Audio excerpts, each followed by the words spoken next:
साथियों, जैसा कि आप जानते हैं, गत दिवस सुरक्षा परिषद में अमेरिका ने रूस के खिलाफ निंदा प्रस्ताव लाया। निंदा प्रस्ताव में ये कहा गया था कि यूक्रेन के खिलाफ जो रूस ने आक्रमण किया है यूक्रेन पे, वो गलत है और इसको तत्काल रोकना चाहिए। इस निंदा प्रस्ताव पे वोटिंग हुई। आप अच्छी तरह जानते हैं कि सुरक्षा परिषद में 15 मेंबर्स होते हैं, 5 अस्थायी होते हैं और 10 अस्थायी होते हैं। 5 अस्थायी मेंबर्स में रूस है, रूस खुद है, एक अमेरिका है जिसने निंदा प्रस्ताव लाया था, एक चीन है और फ्रांस एवं ब्रिटेन है। और 10 अस्थायी सदस्य जो 2 साल के लिए चुने जाते हैं, उसमें अभी एक भारत भी है। तो दोस्तों, जब वोटिंग हुई तो वोटिंग में 11 देशों ने अमेरिका के निंदा प्रस्ताव के पक्ष में वोट किया और भारत, चीन और यूनाइटेड अरब अमीरात ने उसके अपने आप को वोटिंग से गैरहाजिर रखा, यानी वोटिंग नहीं की। और रूस ने उस पर वीटो किया, यानी 11 राज्यों द्वारा अगर 15 में से 11 देश ने यानी 11 मेंबर्स ने अगर किसी प्रस्ताव के पक्ष में वोट किया तो वो खारिज हो जाना चाहिए, तो प्रस्ताव पास हो जाना चाहिए था, लेकिन प्रस्ताव पास नहीं हुआ क्योंकि रूस ने वीटो लगा दिया। अब सवाल ये है कि जिन 3 देशों ने अपने आप को इस वोटिंग से अलग रखा, उनकी स्थिति क्या है? क्या इन तीनों देशों से अमेरिका नाराज हो जाएगा? और अमेरिका नाराज हो जाएगा तो उसका क्या असर पड़ेगा? और अगर क्या इन 3 देशों से रूस बहुत खुश होगा? अगर रूस बहुत खुश हुआ है तो उसका क्या असर होगा? तो दोस्तों, हम बात करते हैं पहले चीन की। जब वोटिंग प्रस्ताव में भाग नहीं लेने के बाद चीन ने जो एक्सप्लेनेशन ऑफ वोट जारी किया, कि एक्सप्लेनेशन ऑफ वोट का मतलब ये होता है कि उन्होंने निंदा प्रस्ताव में पक्ष में क्यों वोट किया, विपक्ष में क्यों वोट किया और या क्यों खुद को गैरहाजिर रखा। तो उसमें जो रूस के का उसने चीन ने पूरी तरह से बचाव किया। उसने कहा कि रूस की चिंताओं का जिक्र करते हुए चीन ने कहा कि किसी देश को किसी अन्य देश की सुरक्षा चिंताओं से खिलवाड़ करने की अनुमति नहीं दी जा सकती। चीन के बयान से साफ है कि उसने रूस का हर तरह से समर्थन किया और इसका उसको लाभ भी मिला है। दोस्तों, अभी कुछ दिन पहले जब बीजिंग में विंटर ओलंपिक शुरू हुआ था और दुनिया के कई देशों ने उस खेल का राजनीतिक बहिष्कार किया था अमेरिका के आह्वान पे, तो रूस और पाकिस्तान 2 ऐसे देश थे जिसके शासक यानी व्लादिमीर पुतिन और इमरान खान ने बहिष्कार नहीं किया, बल्कि वो खुद गए विंटर ओलंपिक का शुभारंभ करने के लिए। और उस समय जो है रूस का और चीन के बीच में 90 खरब डॉलर का व्यापार समझौता हुआ और उस समझौते के बाद दोनों ने एक जॉइंट डिक्लेरेशन जारी किया जो 5000 पेज का था करीब, और उसमें कहा गया था कि दोनों की जो मित्रता है, दोनों का जो आपसी सहयोग है, वो किसी भी सीमा के पार है। तो उसी समय तय हो गया था कि यूक्रेन को लेकर भी और ताइवान को लेकर भी दोनों देशों के बीच जरूर बात हुई है। और उसी बात का नतीजा ये रहा कि विंटर ओलंपिक के खत्म होते ही यूक्रेन पे रूस ने आक्रमण किया और उसके अंदर तक घुस करके अब कीव पर वो अंतिम चढ़ाई कर कीव को कब्जाने वाला है रूस। अब हम बात करते हैं तो अब दूसरी बात, इसके अब रूस को समर्थन देकर के चीन ने अपने एक तीर से 2 निशाने साधे हैं। दूसरा निशाना यह है कि जिस तरह से रूस ने यूक्रेन पर आक्रमण किया और चीन ने इसको जस्टिफाई किया है, उसी तरह से आगे आने वाले दिनों में चीन यकीनी तौर पे ताइवान पे आक्रमण करेगा और ताइवान को कब्जाएगा।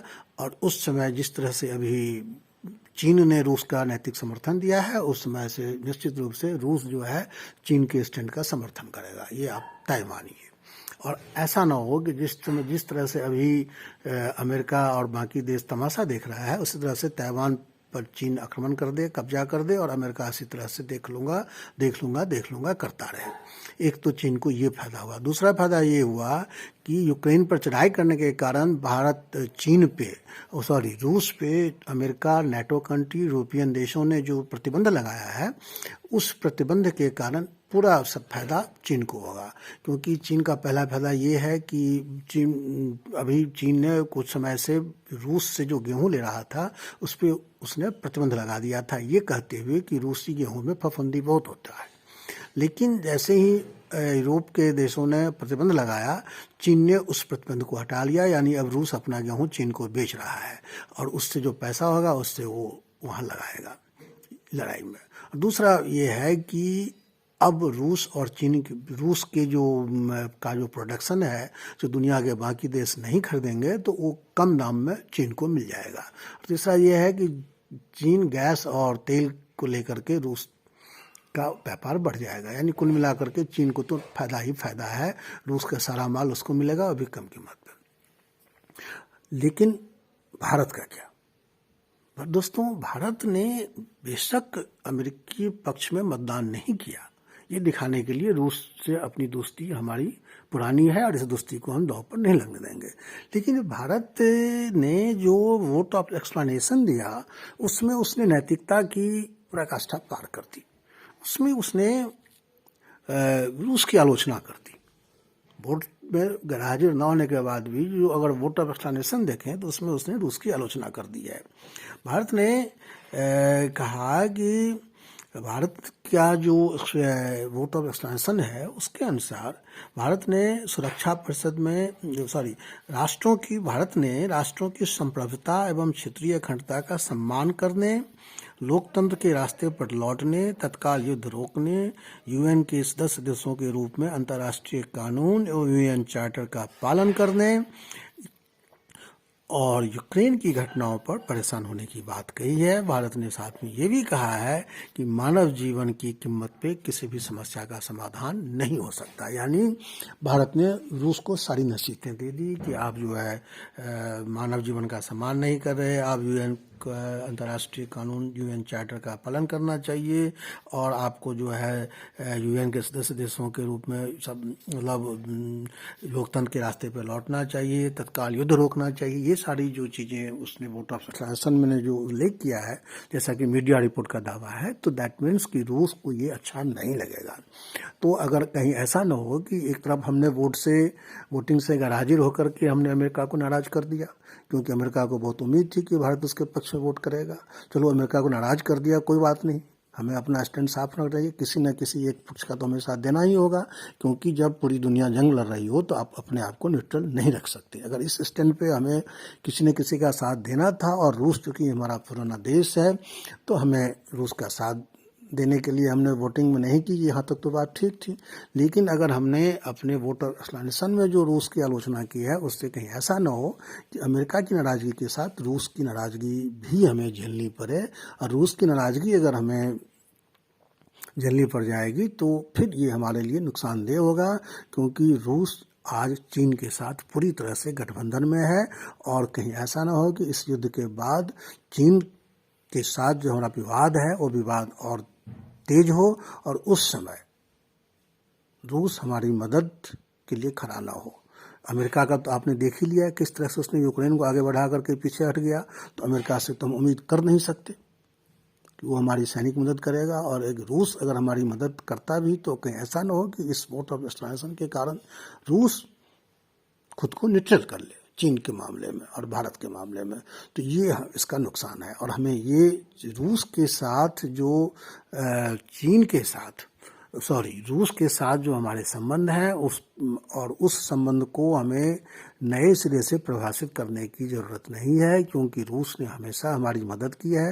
रूस ने 2 बार हमारे पक्ष में संयुक्त राष्ट्र संघ में वीटो किया है और इसी वीटो का परिणाम है कि हम पाकिस्तान से बांग्लादेश को अलग कर पाए। और आज अगर भारत ताकतवर मुल्क बना हुआ है, ताकतवर देश के रूप में हमारी गिनती होती है, तो सिर्फ इसलिए कि हमने पाकिस्तान को 2 टुकड़ों में बांट दिया। अगर पाकिस्तान हमारी दोनों तरफ होता तो हमारी सीमाएं असुरक्षित रहती दोनों तरफ, और हमारी पूरी एनर्जी, हमारे पूरे संसाधन अपनी सीमाओं को सुरक्षित करने में ही लगा रहता है। एक तरफ पाकिस्तान, 2 तरफ पाकिस्तान, ऊपर चीन था ही, तो हम इसी में रह जाते। तो अगर पूरब की तरफ से अगर हम सुरक्षित हैं तो सिर्फ इसलिए कि हमने पाकिस्तान को काट करके हमने बांग्लादेश बनाया, और इसमें हमारी मदद किसी ने नहीं की, सिर्फ और सिर्फ रूस ने मदद की थी। तो हमें इन चीज़ों को याद रखना चाहिए। तो हमें उम्मीद है कि हमारा विदेश नीति इसी हिसाब से चलेगी और हमारे जो प्रधानमंत्री श्री नरेंद्र मोदी जी हैं वो इन चीज़ों को समझते होंगे। दोस्तों, अब तीसरी कंट्री जिसने खुद को अब्सटेन किया गैरहाजिर रखा। यूनाइटेड अमीरात है, उसने बेशक उसने अपने पोर्ट ऑफ डेस्टिनेशन में गैरहाजिर होने के बावजूद रूस की कड़ी आलोचना, मतलब रूस की आलोचना नहीं की है, बल्कि यूक्रेन के स्टैंड का समर्थन किया है और हमने रूस की आलोचना की है। तो हमें इन चीज़ों का ध्यान रखना चाहिए आगे से। और दूसरी बात ये कि सुरक्षा परिषद में हमारे वोटिंग से कोई फर्क नहीं पड़ता। रूस के पास वीटो पावर था जिसका इस्तेमाल किया और सब कुछ अपने पक्ष में कर लिया। दोस्तों, ये थी जो सुरक्षा परिषद में जो वोटिंग हुई थी।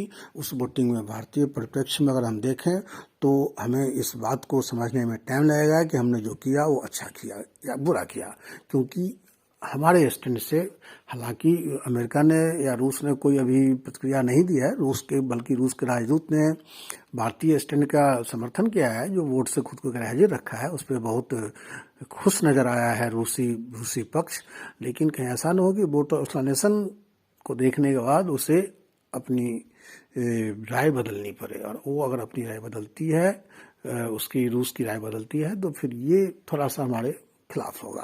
तो दोस्तों, ये था इस वोटिंग का, कल की वोटिंग का लबोलुआब कि हम जो हैं अभी भी हमारा स्टैंड पूरी तरह से साफ नहीं है और कहीं इसका हमें नुकसान न हो जाए।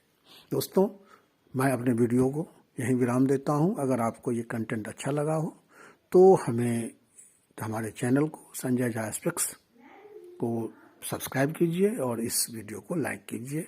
और अगर आपको इस पे अपनी कोई राय देनी हो, इस वोटिंग प्रोसेस पे और भारत के स्टैंड पे अगर अपनी कोई राय देनी हो, तो ज़रूर आप खुलकर अपना राय रखें। हम अगले वीडियो में आपकी इस राय को शामिल करेंगे।